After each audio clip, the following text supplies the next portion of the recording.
আজকে আমি পার্কিনসনিজম নিয়ে আমরা আলোচনা করব। পার্কিনসনিজম এটি একটা বিশেষ নার্ভের রোগ, যেখানে ডোপামিন ডিসঅর্ডার হয়। ডোপামিন হচ্ছে একটি নিউরোট্রান্সমিটার। ডোপামিনকে আরেকটা নামেও আখ্যা দেওয়া হয়, কি জানেন কেউ? Happy hormone. অর্থাৎ ডোপামিন সিক্রেশন যার মধ্যে ঠিকঠাক থাকবে, ডোপামিন সিক্রেশন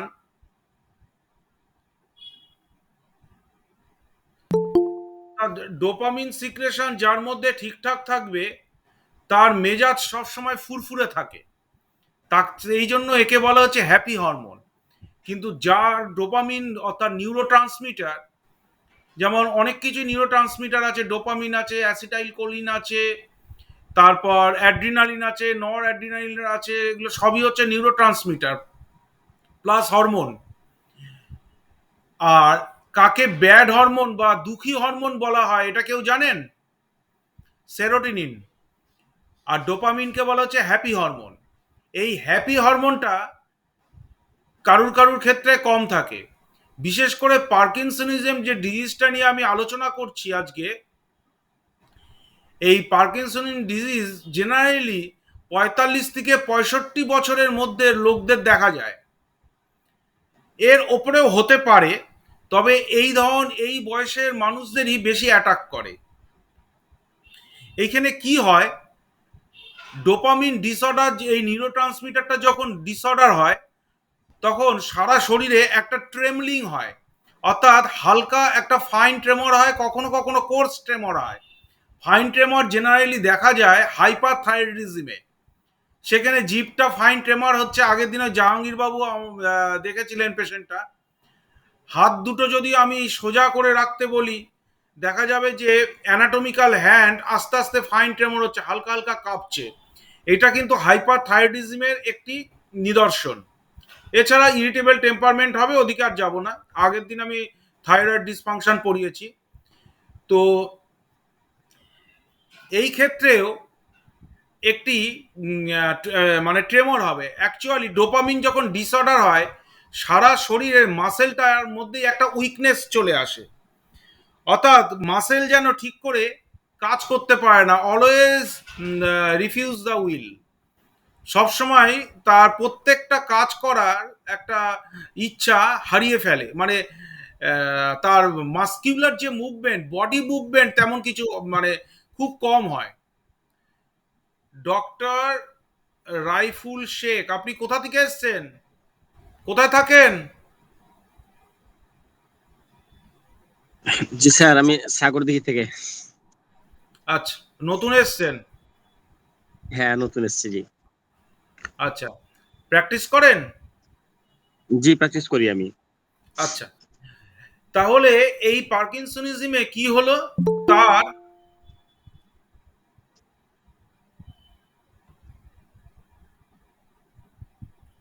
এই পার্কিনসনিজমে তার মাসেল যে মানে বডির মুভমেন্টটা একেবারে কমে যাবে।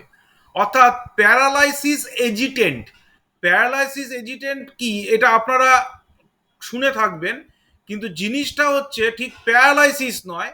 প্যারালাইসিসের মতোই তার যেন হাত পা চলছে না, এরকম এরকম একটা ভাব থাকবে।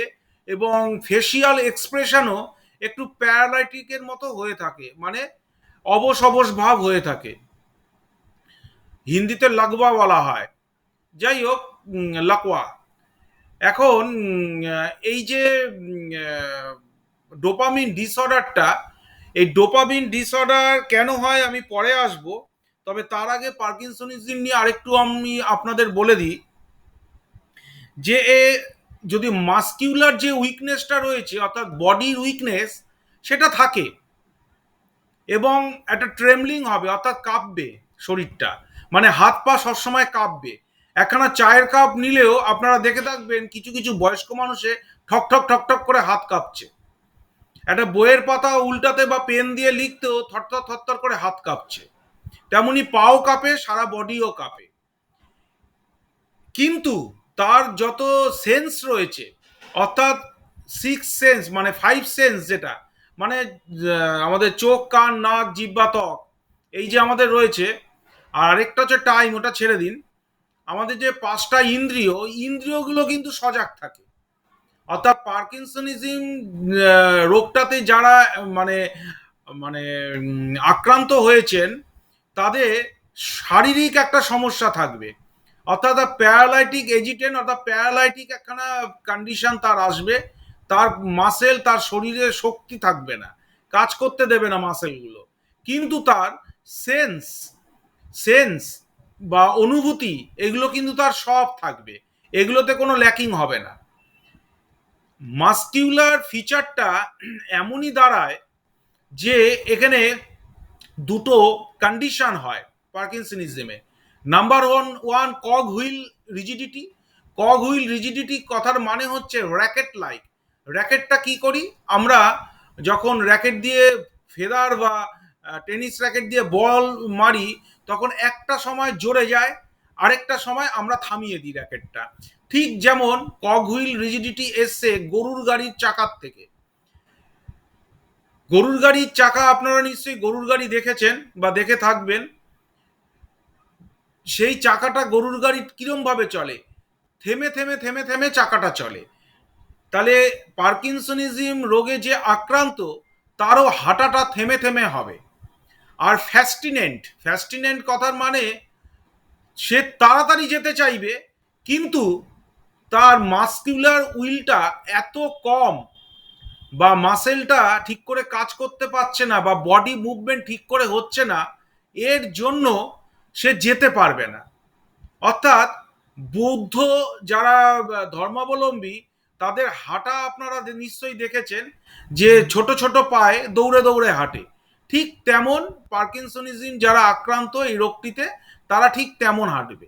অর্থাৎ বৌদ্ধ সন্ন্যাসীরা যেমন ছোট ছোট পায়ে দৌড়ে দৌড়ে দৌড়ে দৌড়ে হাঁটে, ঠিক তেমন ভাবে বৌদ্ধদের মতো এরা হাঁটে, এবং সারা শরীর কাঁপতে থাকে, সামনের দিকে একটু ঝুঁকে যায়।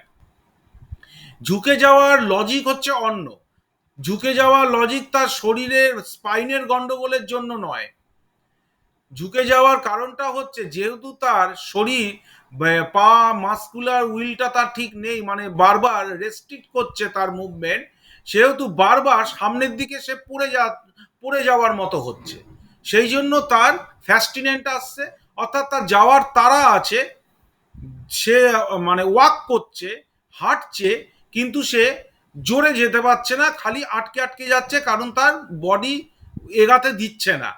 এই জন্য কক হুইল রিজিডিটি গরুর গাড়ির চাকার মতো, যেমন গরুর গাড়ির চাকা ঘোরে, থেমে থেমে থেমে থেমে ঘোরে, ঠিক তেমন ঘুরবে, বা বৌদ্ধ সন্ন্যাসীদের মতো সে হাঁটবে, ছোট ছোট স্টেপে দৌড়ে দৌড়ে তাড়াতাড়ি হাঁটার চেষ্টা করবে। কিন্তু এখানে একটা কারণ, এখানে একটা ব্যাপার আছে। যদি দেখা যায় সে রাস্তা দিয়ে হাঁটছে, কিন্তু এমন একটি পরিস্থিতি আসলো যেখানে সামনে হঠাৎ একটা গাড়ি চলে আসলো, সে কিন্তু তখন নর্মাল মানুষের মতো রাস্তা টপকে যাবে। তখন তার বুঝতেও পারবেন না তার পার্কিনসনিজম তার রয়েছে। ঠিক সেই মুহূর্তে দেখা যাবে সে দৌড়ে রাস্তা পার হয়ে গেল। অর্থাৎ সেই সময়ে তার মানে সব উইল বডিতে ফিরে চলে আসে। পার্কিনসনিজমের রোগের হচ্ছে এটাই একটা মজা। মোটামুটি 45 থেকে 65 বছরের লোকেদের এটা অ্যাটাক করে, তবে বেশি বয়সে মানুষদেরও এটা হয়। কজেশন অনেক কিছু আছে। ডোপামিন ডিসঅর্ডার মানে নিউরো ট্রান্সমিটার ডিসঅর্ডার হচ্ছে।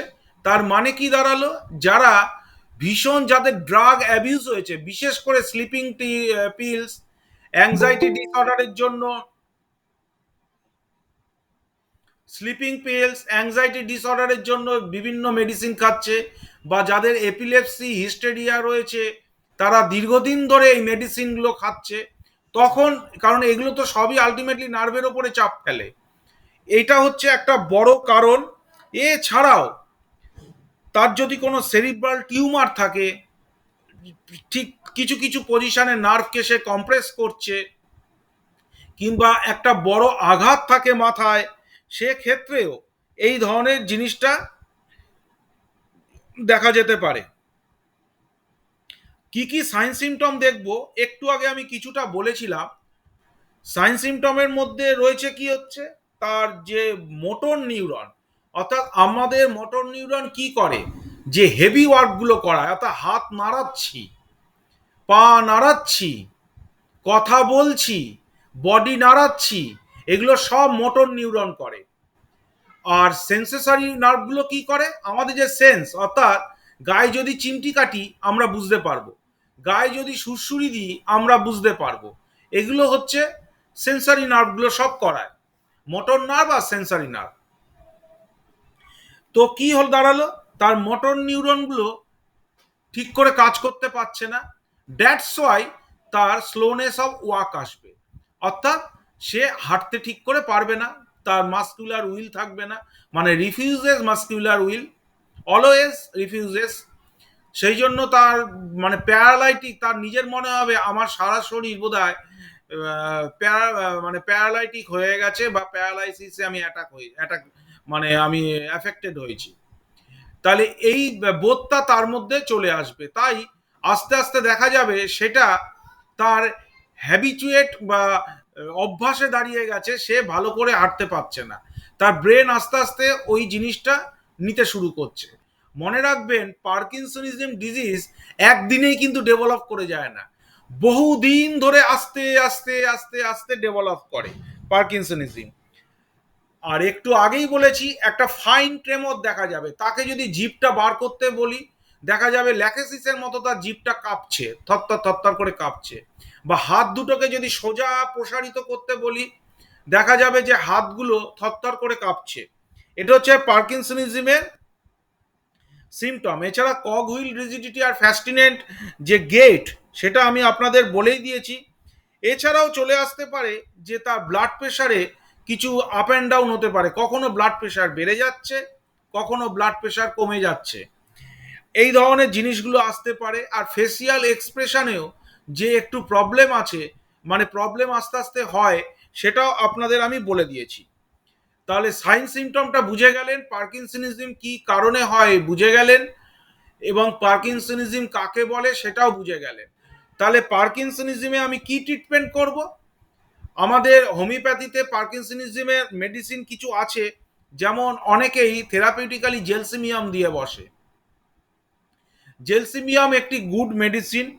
এছাড়াও পার্কিনসনিজমে একটা জিনিস হয়, যেখানে সারা মাসেল মানে পুরো বডি মাসেল ক্র্যাম্পিং হয়, যদি ক্র্যাম্পিং থাকে তাহলে সেখানে কিউপ্রামেট 30 আপনারা অ্যাপ্লাই করতে পারেন।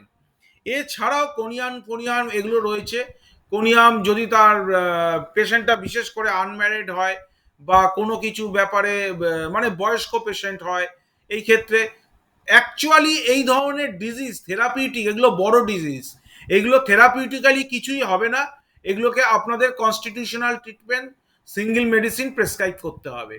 আমি যেমন সিঙ্গেল মেডিসিন দিনের পর দিন আপনাদের প্রেসক্রিপশন করা শেখাচ্ছি, আর এরপরে আমি খুব ইম্পর্টেন্ট জিনিস আগামীকাল থেকে আমি পড়াবো, তেমনি আমি ভেবে রেখেছি যে মেডিসিনের গ্রুপ, যে কোন মেডিসিন সহজেই আপনারা মানে বুঝে যেতে পারবেন, কি ধরনের মেডিসিন আপনাদের ট্র্যাকে নিয়ে আসার জন্য আমি সেই জিনিসটা আলোচনা করব। কঠিন জিনিস, তবে আলোচনা করব মানে স্টেপ বাই স্টেপ। তাহলে পার্কিনসনিজমে আমরা কি করতে পারি ম্যানেজমেন্ট, পার্কিনসন আমরা অ্যাসুরেন্স দেব, যে পেশেন্টটাকে বসাবো যে তোমার কিছু হয়নি, আস্তে আস্তে ভাবো তোমার কিছু হয়নি, তোমার অ্যাংজাইটি টেনশন যেগুলো মাথায় রয়েছে সেগুলো আস্তে আস্তে এগুলো রিল্যাক্স করার চেষ্টা করো। ঘুমাতে বলবো, পেশেন্টকে ঘুমাতে বলবো, অর্থাৎ ঘুমের ট্যাবলেট খেয়ে না, যা যা ট্যাবলেট খেয়েছে সেগুলোকে আস্তে আস্তে আস্তে আস্তে উইথড্র করব। এই ধরনের ট্যাবলেটগুলো একটা বিশাল উইথড্রল সিনড্রোম থাকে, সুতরাং কোনো রকম ওই স্লিপিং পিল বা অ্যাংজাইটি বা ডিপ্রেশনের মেডিসিন বা এপিলেপসির মেডিসিন এগুলো কখনই একবারে ছেড়ে দেবো না। অল্টারনেটিভ ডেতে প্রথম ছাড়বো, একদিন ছাড়া একদিন, তারপর হচ্ছে দুদিন ছাড়া একদিন, এরম ভাবে দিন সংখ্যা বাড়াতে বাড়াতে তারপর ছেড়ে দেব। পেশেন্টকে আমরা কেয়ার নেব, তাকে ইমোশনাল সাপোর্ট দেব। আর কি, আর সব জায়গায় মোটামুটি ফিজিওথেরাপি চলে, তাহলে এখানে ফিজিক্যাল থেরাপি একটা আমাদের দিতে হবে, ফিজিওথেরাপির সাথে আমরা কনসাল্ট করে নেব। এই হচ্ছে পার্কিনসনিজমের মোটমাট জিনিস। এই ভিডিওটি আমি গ্রামীণ হোমিওপ্যাথি ডাক্তারবাবুদের যেমন প্রতিদিন শেখাই, আজকে পার্কিনসনিজম নিয়ে আমি তাদের বললাম। ভিডিওটি আমি ইউটিউবে পরে আপলোড করে দেব। Thank you.